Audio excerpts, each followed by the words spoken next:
Hello, besties and bosses. I hope this works. I feel like this is a comedy of errors right now. Every time I go live where something is up.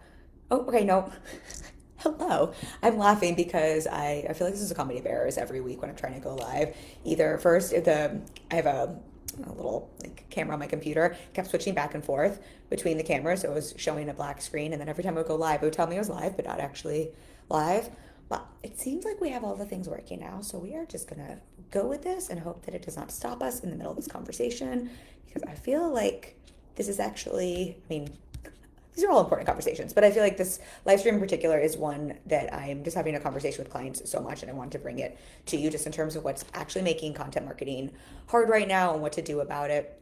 These are not only conversations I've had with clients, but just notes I'm giving clients or some of the things I'm really noticing in terms of shifts online, in terms of what's working and not with marketing, and some of the just most common feedback and notes I'm giving to people. So if you're here, say hi. Let me know that this is actually working because that is also very very exciting. And we will jump right in. So if you're on my list, you know I sent an email out about this. So I want to just give a little context of what we're diving into. I put this in the email. Do not hate me for this, but I don't actually think it's hard to market and post content. I think there are things that make it hard, and I think it is harder right now. But I think practically speaking, and I think there's a lot of reasons it feels hard, right, for us, and like mindset side of it or what could be confusing. But I think it's important to level set that practically speaking, in many ways, it's never been easier for us as business owners in terms of there's so many platforms available. I mean, you could literally use AI to crank out content. I don't think it's very good. I mean, I feel like we need to have a whole PSA just about that. I'm not mad at people using AI, but I've got to tell you, I've just unscrolled or like to scroll past so much content on social media right now from people I really like and respect. I'm like, oh, this is AI. I just get so disappointed. Like I don't feel them in it, and I just feel like, oh, I want to hear from them, not from AI. Anyway, that's a little side tangent there. But I think, never has it been easier for us in the past for us to market our businesses before social media. We had to, I mean, if you were a small business, like you had to put yourself on the paper or like one of those little ads on one of those benches that people would drive by on the buses, or put out an ad in a paper. If you were a smaller, like medium-sized business, you would spend a lot hiring an agency to do a TV ad, right? Like it was so much more challenging to put out marketing. And we can, for most of us, like for the cost of our time, we can open up our phones and market from our phones and reach hundreds, thousands, tens of thousands, hundreds of thousands of people.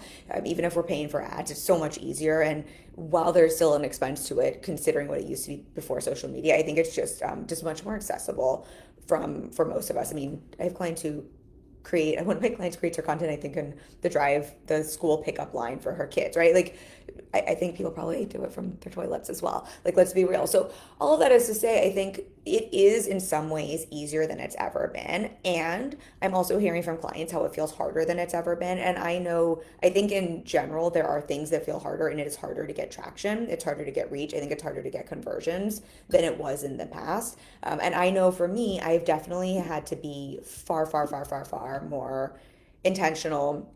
And I wouldn't say it's hard, but I put so much more into our content than we used to. And I think to have it perform well in is just different than it used to be. And so I think this is a little bit of both. And like in some ways it's easier than ever, and it's also harder. I really don't love the word harder, but I think it's there's more intentionality needed than ever. So if it's feeling like it's taking more from you to get a post out or a podcast out or a live stream out, unless you're just like, being thoughtless or like having AI do it, or if it's feeling like you have to put more intentionality into something than you had before, I would say you're not crazy. That's not, I think that is absolutely true. And I would actually argue that you're doing it right.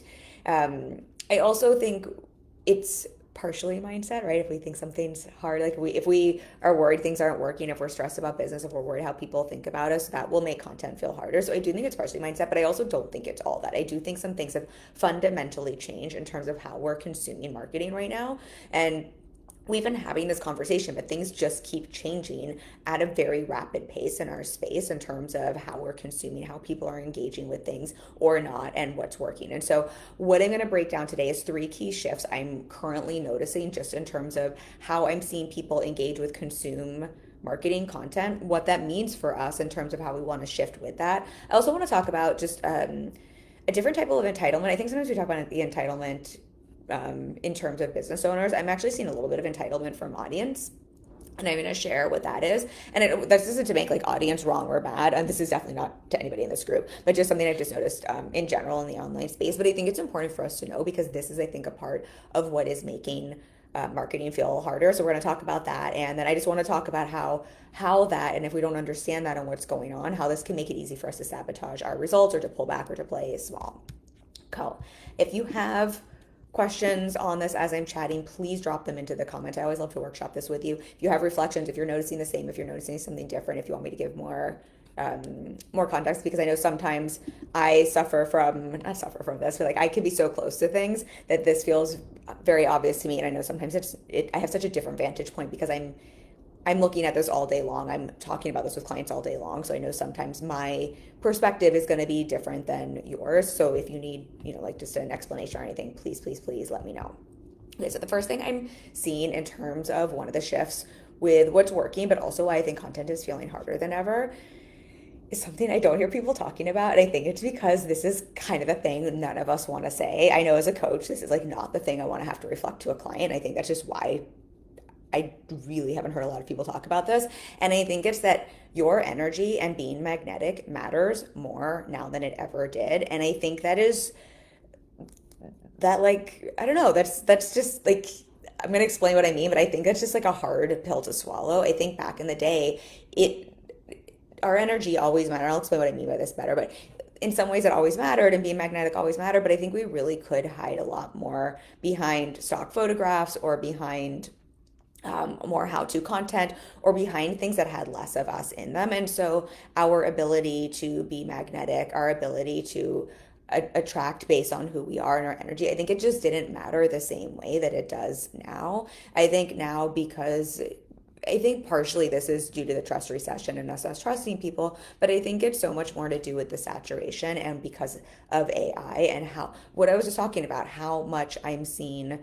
I mean, I can spot AI content from a mile away, so how much I just see that and how much it turns me off. I think we just have such a different, whether this is conscious or not, I think there is just such a different, from a buying perspective, a consumer perspective, we are looking for magnetism in such a different way. Again, I think this has always been the case. I think it's the thing nobody wants to say out loud because I think it's a harder thing to quantify, to speak to teach to. But I think it's just important for us to start to understand because otherwise it's really easy to look at your marketing and to not understand why it's not performing the way you want it to, or to gaslight yourself, or to start making yourself wrong or solving the wrong problem. And I talk with clients, I talk about this all the time. I have this drilled in my head from my coach who's working with her, I don't know, 7.5, 8 years at this point, in terms of being able to spot and solve the right problem. And so if we don't understand this aspect of marketing, it is, again, just really, really easy to see something not performing well, to not be getting results from content, and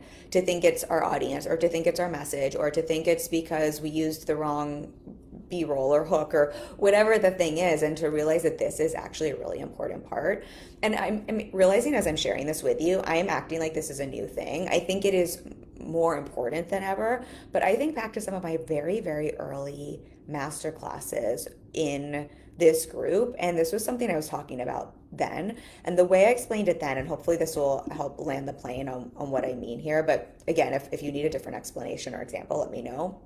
Many of you know I'm an ex-actress. I spent 10 years acting in LA, and one of the things I really learned when I was acting is that the words on the page matter so much less than what you embody as an actress, as an actor, and what you embody, how you deliver the lines. And so when you would study acting, you would see this. There could be 100 people could pull up a scene that Meryl Streep did and perform that, right? They'd have the same lines, they'd have the same content, they'd have the same words, right? This is the same thing as like if we all go get the same hook from someone or have AI create the same content, right? We could have the same words, but their ability to embody the role and what they did with the role, their energy, right? Their magnetism, that was the difference between whether or not we paid attention or we tuned out. That was the difference between whether or not when they performed, they energetically jumped through the screen and grabbed us and made us, like, compelled us to want to watch, or not, or felt cringe or wanted to the TV, or if it was a live performance, or like that's not the person you want to hire for the role, right? That was the difference maker.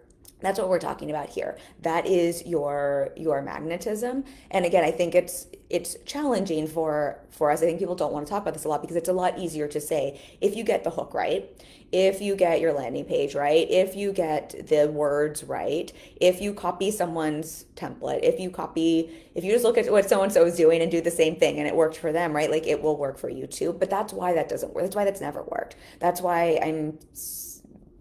I mean, this is a whole nother conversation, but that is why it is not a content strategy or a good strategy in business. If you're like, I don't know what to post, I'm having a hard time, let me go see what people I respect, let me go see what people who I think are successful are doing and try to borrow from that or copy that or mimic that or do something like that. Well, there's an element of modeling that can be helpful, and there's an element of like funnel hacking that I think can be helpful. I think what we often miss is this piece here, and it's that energetic, magnetic piece to it. And so I hopefully that makes sense there. I think this is almost like the unspoken part of why, like when we look at why certain people are blow up online, you're like, I don't understand. They're not doing anything special. Like I know what they know, or I've got a better offer than them, or I know I'm better at what I do. Part of what we're missing from that is seeing, but they have really tapped into their magnetism. They're really leaning into that.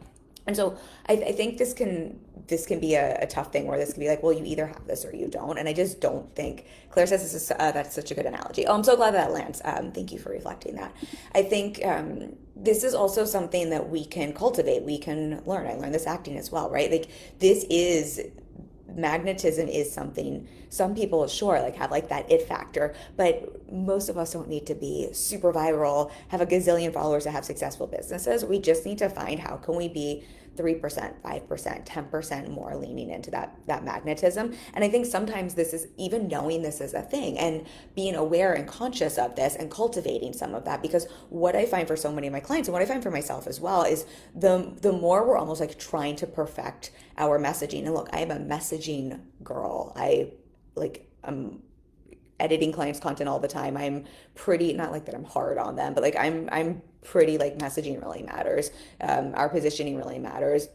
Our word choice really matters. I have a whole masterclass on this. The words you say to yourself, the words we say to others, like that, like word choice matters so much. And the way we say the words matters as well. And I think if we're even aware of that, right, that can help us to start to spot and solve the right problem and start to make those slight shifts. And what I find for myself, I did a reel on Instagram last work, basically looking at my worst performing post. And what I noticed is the reel that was kind of my worst performing, just in terms of, it was the most cringe, I think, but just in terms of reach, but also engagement and just overall how it performed. It wasn't bad content. I don't think what I shared was bad. I still had people like share it or repost it. It wasn't like it was a horrible piece of content. And for me, when I look at it, the reason I know it's a little cringe and the reason I know it didn't do exactly what I wanted to do is it's not even that I'm like repelling people or not magnetic, but I was trying so hard to get what I was saying right. And I think we forget that sometimes when we get overly fixated on getting things right, on landing our messaging, on like getting something perfect, on seeing what someone else is doing, like trying to mimic that, whatever the thing is, right? We can get so in our heads that we cut off our energy, we cut off our magnetism, right? I was almost, and this is not me, I'm very neutral around this. Like I think it's still a good piece of content. This is not me hating on myself. I think it's just very helpful to be able to objectively look at these things and for me to be able to share them. And I think it's easier for me to use myself as an example and throw myself under the bus here than someone else because I don't want to call anyone out. But it's just very easy for me to see there. I'm like I'm almost like overly professional, and it's not that I'm not myself, but it's like, I don't know, it's like, it's almost like infomercial Kim or something. And so you could see that where it's like the word choice is not wrong or bad. It's not like it's bad content. It's not like what I was sharing wasn't truthful. I'm talking about demystifying how we added on 100K of additional revenue last year without a new offer or strategy or more work. And I don't think anything in it is inherently like wrong, bad. What I notice though, when I look at it, I'm like, oh, I don't want to, like I just feel like the energy is being cut off there. There's nothing magnetic. There's a little bit of talking at instead of with, but I think more than anything, it's almost like I'm just trying so hard instead of really dropping into and trusting myself, being more myself. I think it's easy to say like we can like be more conversational, but I think it's not even about being conversational. I think it's about like such a deep, um, yeah, like almost like dropping in and trust in our work. And um, I think there's an element of when we think about magnetism, when I think about that reel, when I think about the things that I think do perform better, I think most of you will understand, and Claire, like, I'm curious if, what you think of this as well. But I think there's this way in which we show up to be seen because we want to be seen and because we know I've got something to say and like I want people to hear this and this is good shit and like kind of look at me, but not in a like, yeah, well, I mean, yeah, like look at me in a really good way. And then I think there are ways we show up where we're like, I mean, I would like you to like see this, but like also if you didn't see this, that would be okay. Like I would like to be seen, but also if I didn't get seen, that would be okay. Also, like there's this way we would do this push pull, and that's a lot of what I was feeling in that reel. I think if I'm just very transparent with y'all, bragging on myself and talking about my wins, it's so much easier for me to share this kind of stuff or to talk about client wins. Like that is just a forever edge for me, and I'm doing a series on that, and it's getting easier as I go. I think the first one for me, quite honestly, I think I was just a little uncomfortable talking about that. And you can feel that, right? Like that is an energetic thing. And basically, my energy is sort of like, okay, I'm going to be a little bit more buttoned up. I'm going to be a little bit more professional. I'm going to share this. I'm going to check this off. I'm going to do this thing. But also, kind of, I don't want to. And also, kind of, if you don't look at me, that would be great as too. And also, like, can you look at me? But also not, right? And that's a push pull energy that creates that is not magnetic, right? That does if we think about a magnet, right? A magnet attracts and it repels. A magnet is so strong in its energetic field that it attracts and repels, right? It does those two things. I was sort of doing both. That's not magnetic. That's just being kind of in a weird lukewarm field. And again, it's not bad. It's not like that's a horrible piece of content, but I do think this is one of the things that's making content feel harder for people because if we're not aware of that, it's easy to look at that and it's easy to think like, I just need to try even harder or like, what's wrong with this piece of content? Or, okay, this was okay. So like, I don't even need to look at this because I got enough views, I got enough engagement, as opposed to really seeing the opportunity there and kind of what that miss was. And so I would say for all of us, this is just a big opportunity, but also one of the things I do think is just feeling harder. And I say this as well because this is something, I have to reflect to clients sometimes. And for those of you who are business coaches, for those of you who are copy coaches, for those of you who are content coaches, for those of you who are marketing coaches, I think this is important to know because I think otherwise it is sometimes challenging if you're supporting clients with this or reviewing content or work and someone's technically doing something right. You're like, I don't understand why this isn't performing the way it should or why we're not getting the results that we should. If we're not aware this is a part of the puzzle or if we don't feel like I think what we can do as coaches is sometimes gaslight ourselves around this where we can see this as an opportunity, but it almost feels like that shouldn't be the thing or we shouldn't speak to this or like we shouldn't like tell somebody that they need to be that this is a part of it. And I think this is just one of those like it right or wrong, like harsh, like it's sort of like the harsh reality. Like I don't know.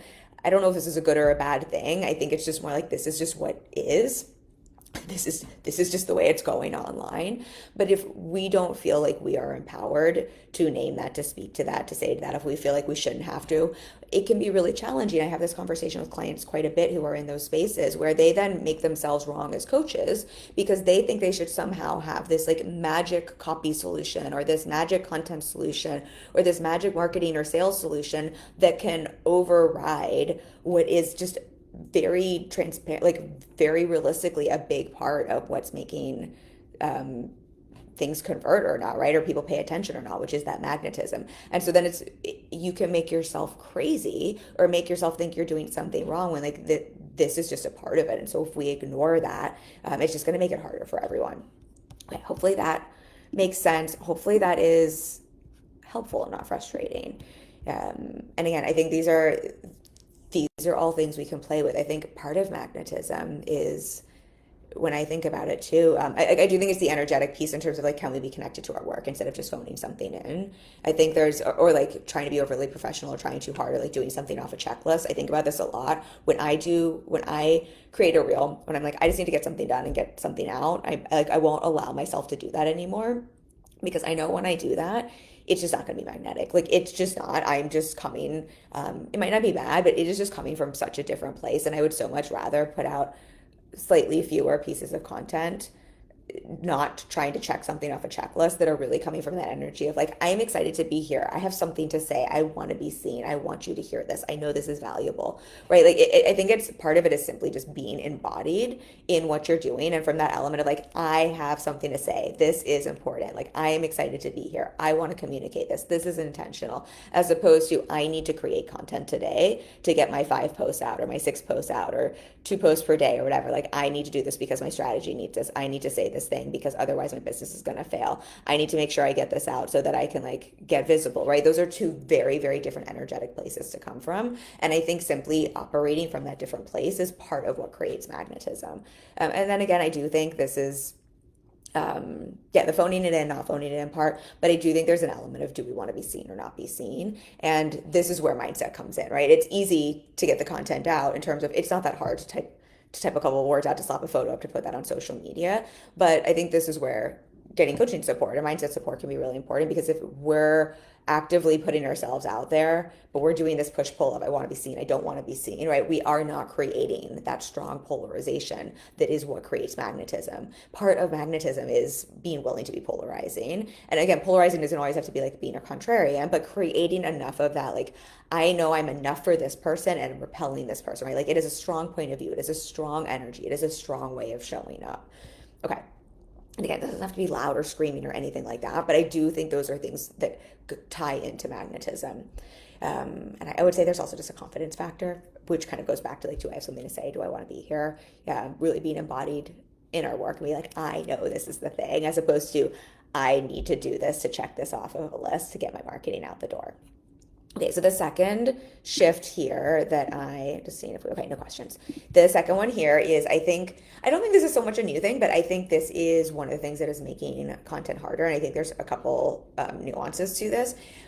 What we're really seeing is the people are craving us being real, sharing behind the scenes, being personal, sharing the personal story, sharing our personal experience, sharing from our lens, right? This is not new at all. This has been, I'd say, the last couple of years, but we've really had that shift, right? From like, I'm a professional, from I'm up here on the hill from my guru lens, to like, I am now not talking at you, I'm talking with you. I am sharing more from my experience versus from like a textbook or like some course, right? We're really craving that. And I think we've talked about this in so many different ways. I think that makes sense, right? Between the trust recession and between AI, we want to know, we just don't want any of that generic fluff anymore. We want to know people's real experience, right? We want what's that, reality TV, so to say, and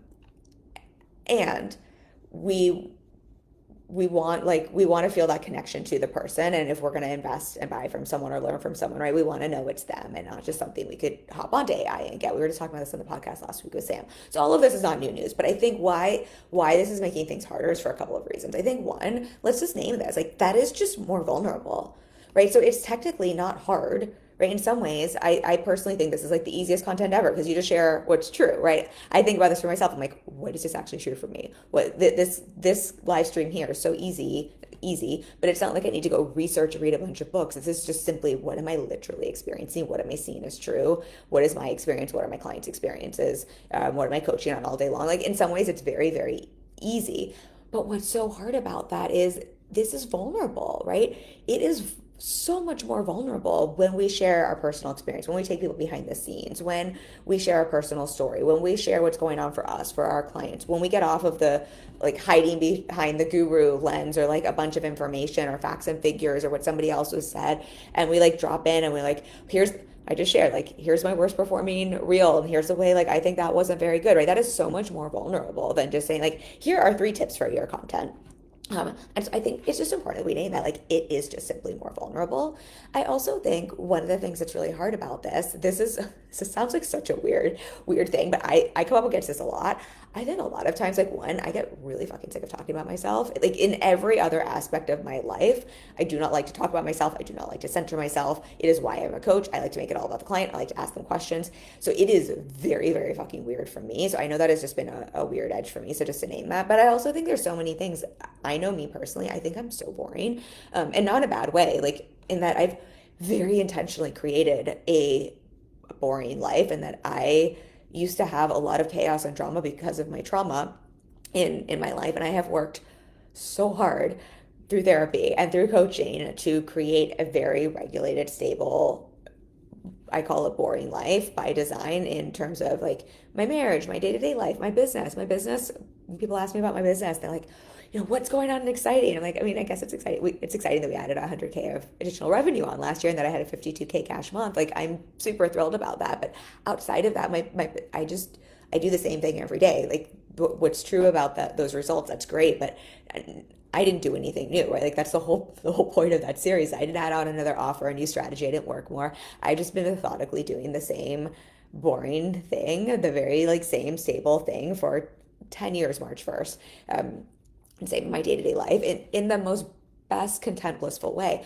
But because of that, when it comes to like, wait, we're supposed to be sharing personal things and we know that things are supposed to be magnetic, I know one of the things that can feel hard, I know this is challenging for me and hard for a lot of us, is that like, what I'm just gonna tell people I'm going to the gym again today. I'm just gonna tell people like I'm on client calls again today and going to the gym and having a date with my husband. Like, I have a in air quotes boring life, right? I'm not doing all of these exciting things, or there's not all this drama or chaos going on. And so I think when we feel that way, it is very easy for us to think we have nothing to talk about and nothing to share. And I think it can feel very hard in our brains in terms of how do we mine our business, our life for things that are interesting enough, magnetic enough, right, to share. And what I've really found to be true, and I have to remind myself of this all of the time, is how much us humans love to connect over the boring ass everyday shit, right? Like it feels really familiar and safe to us. And I think we are all so voyeuristic and we just like love to see what other people are doing, how they live their lives. I mean, I think about some of the people I follow and like I don't know, some of their probably like really chaotic things I don't pay attention to, but they like talk about their pet or like their workout or like something that I'm just like, oh yeah, me too. I find that weirdly interesting. That's why back in the day, like when Instagram was first a thing, we like all shared our fucking food photos. And it's like, who cares about that? But also like we kind of all did.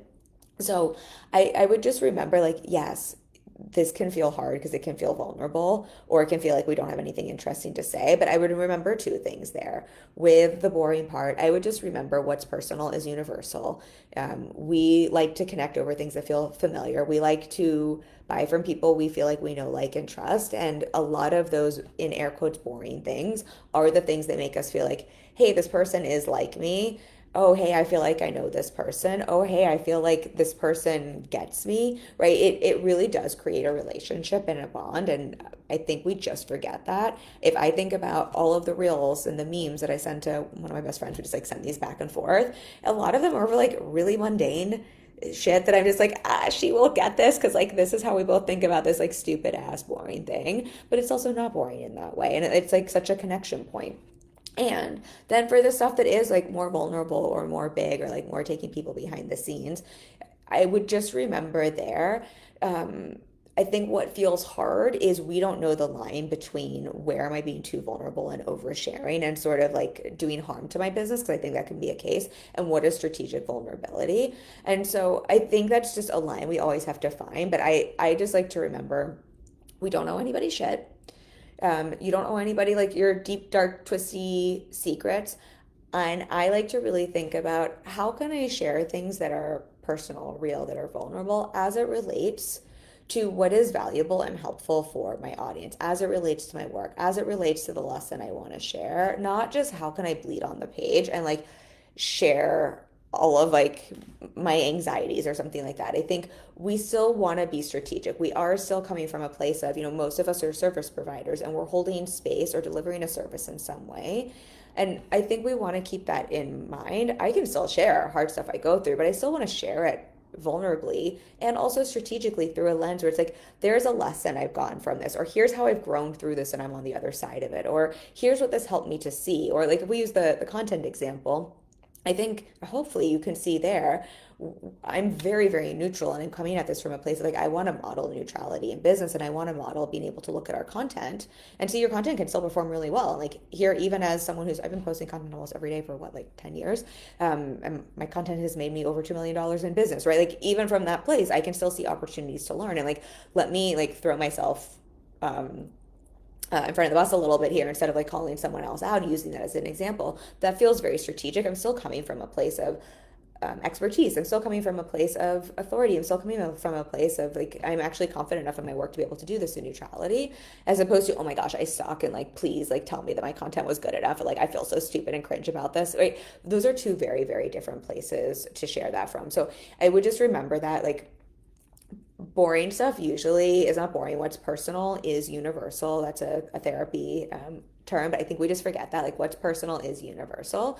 And I would just find that line with like being vulnerable, sharing the real truth and behind the scenes is so helpful. I just always like to check in, where is this coming from? Is this coming from a place of, I don't have to feel like, I think some people will say like, do you feel healed through that? I don't know. Sometimes I feel like super angry about something in politics and I'll still share from it. But I think of it as, am I coming from a place of, I'm still in my expertise. I either have a lesson or an insight to share. There's still a strategic reason this makes sense to communicate with my audience.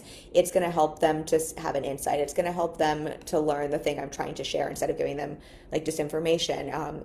It's a way for me to take them on the journey. It's a way for me to inspire them. It's a way for me to motivate them. It's a way for me to have a teaching point, right? There is still a strategic reason I am sharing this thing versus I'm just being bleeding online, sharing this like a journal online to get attention, or because I feel like I'm supposed to, because that's what creates connection, or because I'm still like so activated in it and I'm hoping this will somehow help me to work through it. I think just checking in with those two places, because you can share from an activated place and you will definitely get attention, but that's not necessarily the strategic attention that's going to serve your business.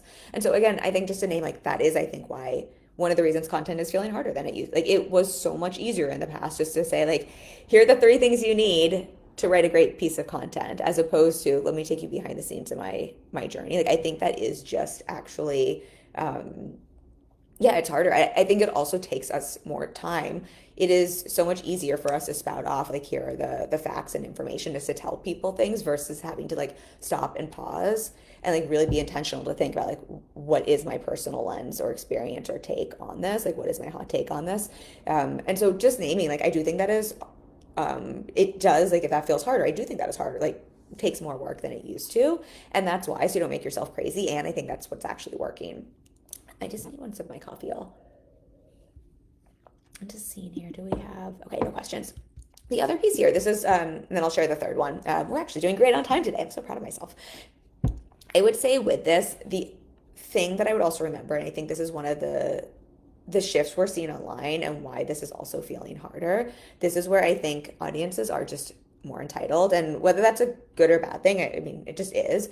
But I think audiences, because of this and because of this shift, and because we feel like, especially online, because it has turned into such a like more lifestyle and getting to know people type of marketing, because that's what's working, because that's what people are craving. I think audiences have become quite entitled, and that they think they are entitled to know everything about someone and they are owed everything about someone.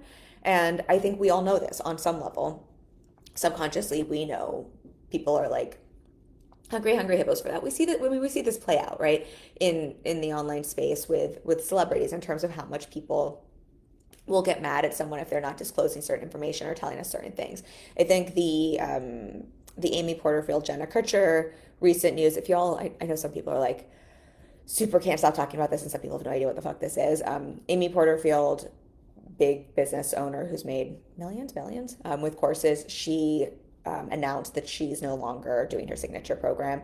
And then Jenna Kutcher, also a big name in the online space, has a pretty big podcast. She announced that she's shutting down her podcast. So there's just a lot of noise online about that, right? And a lot of noise in terms of like, they're not telling us the whole story. There's probably more information, blah, blah, blah, blah. I did a Instagram reel on this. I have lots of thoughts on that. But I think in the context of this conversation here, more than anything, I think we see that. And what we see, if we're business owners, is consciously or subconsciously, we're so aware of how angry the online space gets and how much people really think they are entitled to know every detail and every reason for why Amy Porterfield is shutting down her course, or why Jenna Kutcher is shutting down her podcast. I am sure there is so much more information that they're not telling us. And I think the reality is, they don't know any of us shit. Like, Amy Porterfield owes her people who've paid her for the course, whatever she's like promised to deliver them in the course. But they really don't actually owe us more information, but as an audience, we really feel like we are owed that, right? Like it's really interesting to see that. And I think that is just some of the entitlement that we're seeing online. And so when we see that, I think what happens, again, whether this is a conscious or subconscious thing, if we're aware of that, and we're also aware of the backlash when people don't give everybody everything, right? Behind the scenes and all of those details and how, like how much backlash people can get for that. I mean, we could talk. The thing I was talking about on Instagram is just, I think subconsciously we also know how much people are going to judge and how much people love to judge from the cheap seats. I think that can have us retract and not want to share our personal stories or share vulnerably or share all of the things. But conversely, I think with this as well, it's one of the reasons I think people don't want to, yeah, share all of their details. But I think it's also the reason people either feel pressure to share things that honestly they probably, not that you should or shouldn't, like there's no right or wrong, but that can be harmful to your business and marketing, and that like, or that really can be just harmful to your personal life and to your own healing and growth and whatever it is you're going through, and that maybe aren't the best strategically to share. Or on the flip side, I think this can be a reason a lot of people feel that content is hard, but also end up playing really small in their marketing, because I think we have a level of awareness of, if I get to a certain level of visibility and success, people are going to expect everything from me, right? It's not just that they're going to come after, because people love to like pick on and hate on and project on people who are successful. I use Taylor Swift as an example, whether or not you like her. People love to trash on her. One of the reasons they love to trash on her is she's very successful, and now she's happy and she's engaged and she's pretty and she makes $1 gazillion and she has big records, right? Like there's all of these things. And we love nothing more than to trash on someone like that from a place of like, we are just hiding behind our phones and no one can come after us, right? It's just the easiest thing for us to do, especially if we have insecurities, right? Just to project those onto people. And then if we also see, oh, when someone like Amy Porterfield, Jenna Kutcher, they don't share all the details, they make a big decision online, look at all this backlash we get. I think we also see that as like, I mean, those are two reasons right there, right? Our brains are like, it is not safe to get visible. It is not safe to have a lot of success. It is not safe to get really big. It is not safe to show up online, to share personally, to share my wins, to let people know I'm happy, to let people know I'm successful, to let people know I'm making lots of money. It is not safe unless I pull back, but also I'm supposed to share everything with people. And it can feel like this big push pull, which kind of goes back to the first one we were talking about in terms of being magnetic, right? When we're in that push pull, we are no longer magnetic. We are no longer firm, clear, one way to be both attracting and polarizing. Instead, we are in that push pull, which is the opposite of magnetic, or we just will retreat completely, right? What are our fear responses, right? We will fawn, so we will like people please in our content, and we will just placate people and tell them what we think they want to hear, right? We will flight. We will just play small, hide, retreat, not show up at all or not show up big. We will freeze. I mean, that's also just not showing up. Fight, flight, freeze, fawn. Which one did I miss? Did I say all of them? Flight, flight. Oh, fight. I think that's also where we will just get we'll get polarizing for the sake of being polarizing. We will share things like we'll get super angry and combative in our content in a way that isn't actually strategic and isn't actually magnetic. It's just sort of like it's a fear response, as opposed from coming from that like really magnetic, energetic, grounded place. And I think it's just important for us to see, because all of these things will end up sabotaging us, and all of these are essentially us saying it is not safe for me to shine, it is not safe for me to play big, it is not safe for me to get big results and own them, it is not safe for me to get super visible. This is happening usually on a subconscious level, but when we're aware of that, right, it will show up in our marketing, or we won't show up in our marketing. And so again, I think it's just helpful to understand where this is coming from and to see these things influence all of us and to name them. I do think audiences are more entitled. Again, whether it's right or wrong, we could say it is right because the trust recession and because of AI, right? Like that audiences are owed that. We can make an argument that that is not the case at all. Whatever is true there, I think the fact is it is happening. And the more we can name that and say, well, this is actually one of the reasons content is hard. It's not that it's practically hard to show up online. It's not that it's practically hard for me to look at like, what am I doing in my business? What's working for me? Can I share it? It's all of this shit is getting kicked up for us, consciously or subconsciously, and that is going to have us have one of these responses that makes it feel really, really hard. And so then we can address and solve the right problem, right? If we're not aware of this, it's so easy to be like, I need to buy another content course, I need to go buy another hooks program. I need to go stalk another person online and see like what is their strategy for how they get people from one post in the DMs to blow up and go viral, whatever the thing is that we think we need. To see like, yeah, maybe some of that practically is helpful. Maybe that is a skill. Maybe you have a skill set gap. I mean, I know as I've learned to do different things in content, when I learned ads, I had a skill set gap. I needed to buy a course on how to learn to set up and run ads and optimize them because that was a skill set gap I had, right? That was the right problem to solve. I did not have a mindset thing going on. But if you don't have a skill set gap, if you've already bought a gazillion courses or programs or downloaded all the freebies or all of the things for content, that's probably, maybe you need to practice some more. We all do, right? We're always in mastery of these things with our marketing, but it is very possible this is where it's like, can be a practical thing and a mindset thing that this is part of what's going on and the real thing to name and to work through and to create some safety around. Okay, last one here is, and just one more sip of my coffee. My coffee's gotten cold, but it's still so good. Okay, so the last one here in terms of the shifts that I've seen online, and this is just another reason I think content is feeling harder and kind of what do we do about it, is you all know this, but attention spans are shorter than ever. Like it is wild to me how I can create a couple minute video where in the past like views would have been so different, and just to see like I just have to work so much harder to keep people's attention.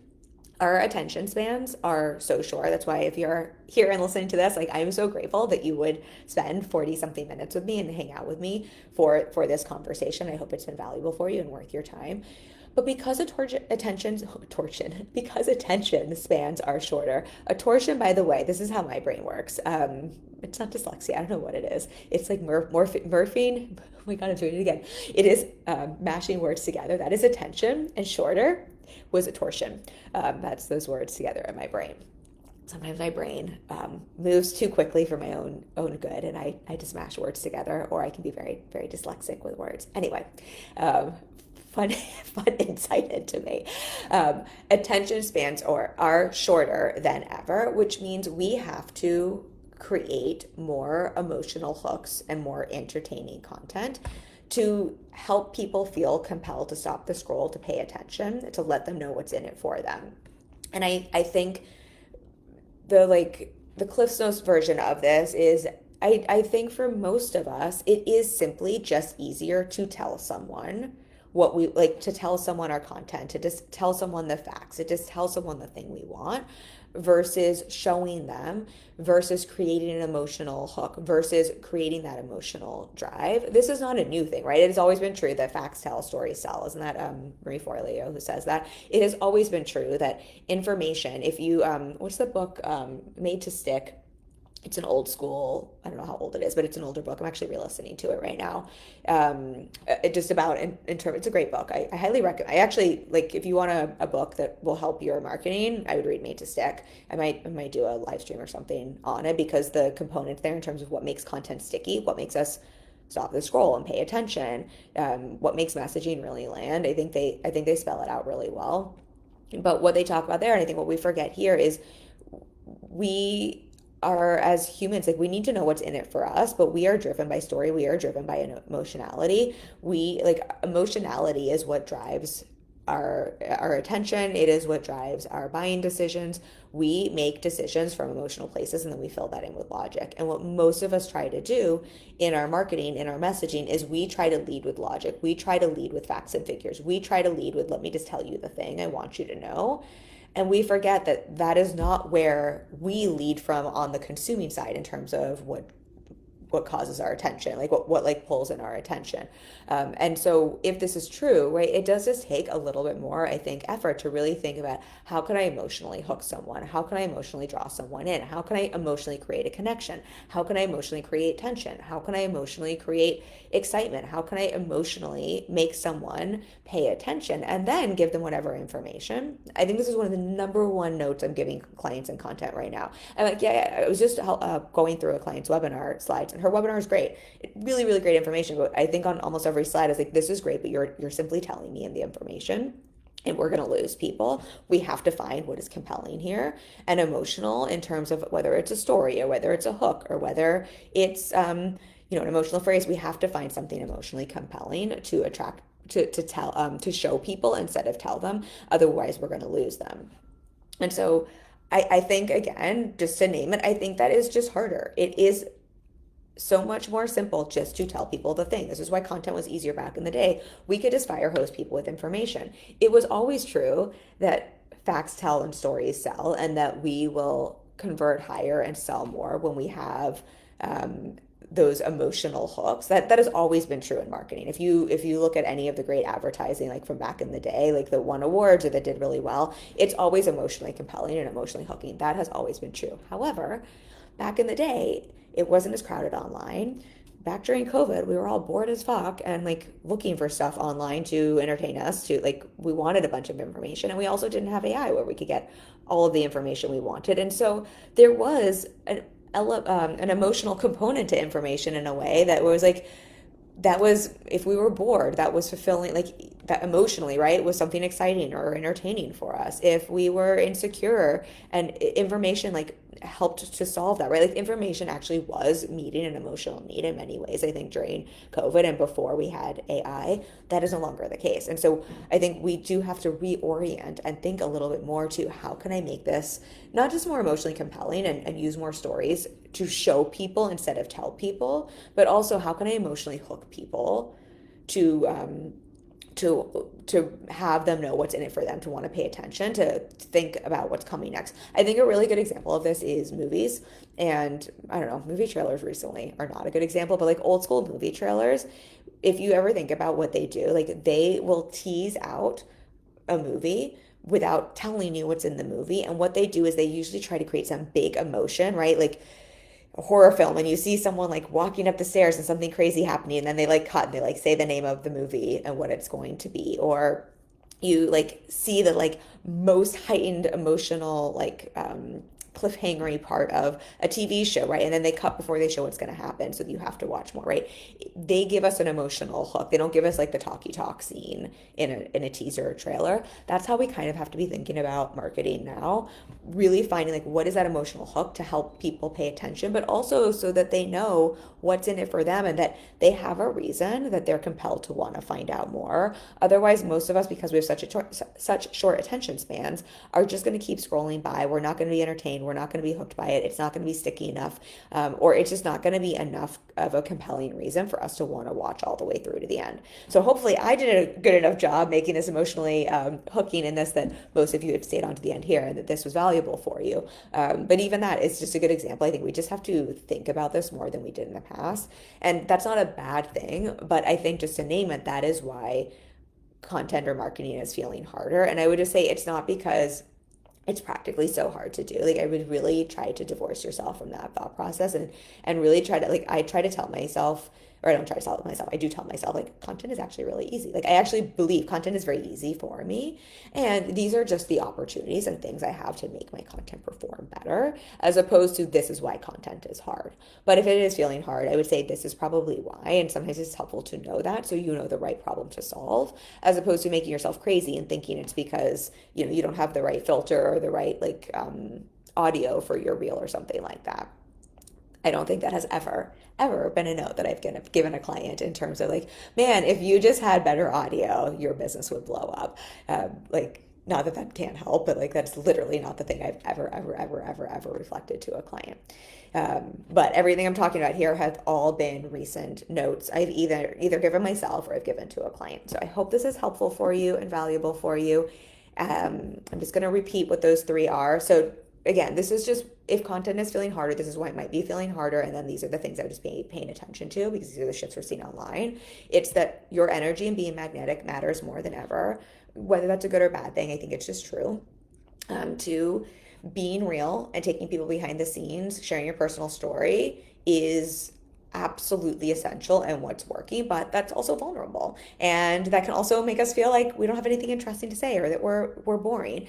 And I think that's also making audiences a little bit more entitled, which is, I think, kicking up stuff for some of us in terms of how visible, how big we want to get. And then the third one is attention spans. Oh my gosh, the words there. Attention spans are shorter than they ever have been, so we really do have to focus more on emotionally hooking people and really shifting from telling people from telling people facts and figures and really showing people what we want them to understand instead. And those three things, I think, if you understand that, can help you identify where things are maybe feeling challenging or where your opportunities with your marketing are. And if this is something you want support with, I am fully booked with one-on-one clients, but I'm opening up some strategy intensives. I've done a couple of month-long strategy intensives, which I've just been feeling out. I think I'm going to open up a couple of those over the next few months. So it's not quite the same as being in my long-term container, but you do get a full month of coaching support.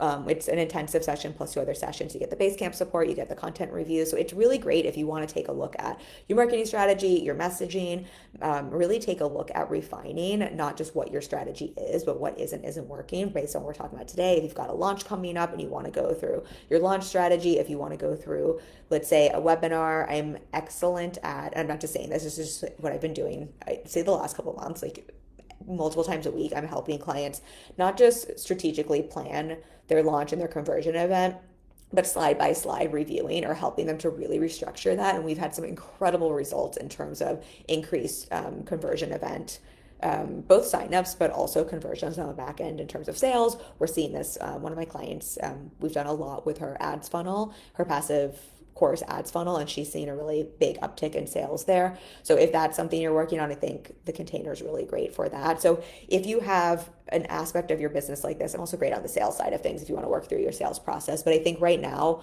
for most people, one of the biggest opportunities is what we're talking about here. It's your messaging, it's your marketing, it's your mindset around it, or it's your practical, like your launch strategy or the actual way in which you're positioning your landing pages, your conversion events. And I've just seen such a shift in how that is changing, not just visibility, but conversions on the back end in terms of sales for my clients. So if that's something you want support with, I would love to support you. I will drop a link for a free coaching consultation, and I will open up a couple. I have a week-long strategy intensive, but I will open up a couple more of those month-long intensives. And then I might have an ongoing spot becoming available in the next couple of months. I'm not quite sure. Right now they've all gotten filled up with waitlist people. But this is also, if you want to book a consultation, if you're more interested in the ongoing, you can have, or we can talk about a waitlist spot for as soon as one of those spots become available. You can get the waitlist for that. All right, y'all, I will drop that link for you, and I will talk to you next week. Let me know again if you have any questions in the comments below. And if there's anything you want me to do a follow-up, I do these for you, like for you. I want these to be valuable for you. So if you have anything with this where you're like, oh, Kim, it would be really helpful. Actually, you just mentioned XYZ, if conversion events, for example, that would be really helpful for you to dive into more. Please let me know. You can leave a comment or DM me. I would love to know that. Would really value that from y'all. All right. I love you all so much. I will see you next week. Bye.